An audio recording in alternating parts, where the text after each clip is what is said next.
Ang malipayong adlaw ug ang duha ka masusihong panganod.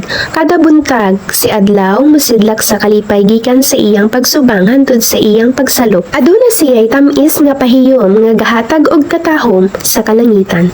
Maski kausa wala pa siya nakapakita og kasuko, kasubo o kaminghoy atong pamug-uton si adlaw. Dani nigaan kay gapas. Duha ko kagagmay nga panganod sa baryo Tin-aw. Sa ilang permi pagmatiyag ni adlaw, natingala sila kung unsay makapakusmod niya. Sige, mangayo tagtabang sa ubang panganod diri sa atong baryo, tubag ni gapas. Anang gabi una, ilang gitawag ang tanang panganod sa ilang baryo. Nagsabot sila nga magtapok aron matabunan nila ang kahayag ni adlaw.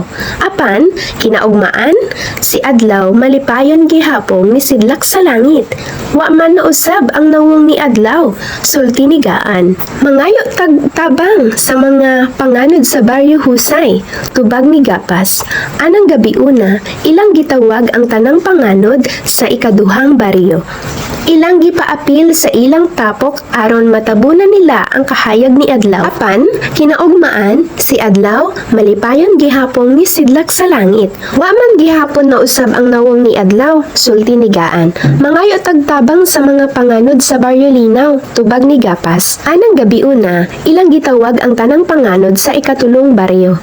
Ilang gipaapil sa ilang tapok aron matabunan nila ang kahayag ni adlaw. Apan, kinaugmaan, si adlaw malipayon gihapon ni sidlak sa langit. Wa man gihapon mausab ang nawong ni adlaw. Mas kusgan jud siguro siya kaysa anato. Sulti ni gaan. Di ta papildi, mangayo tagtabang sa mga panganod sa baryo kalma. Upat ta na baryuhan nga panganod. Sharog di pa jud siya makapamugot atong dakong tapok, tubag ni gapas. Anang gabi una, ilang gitawag ang tanang panganod sa ikaupat nga baryo. Apan sa ilang pagtapok naay namatikdan si gaan. Bugat naman kaayo atong tapok, sulti ni gaan.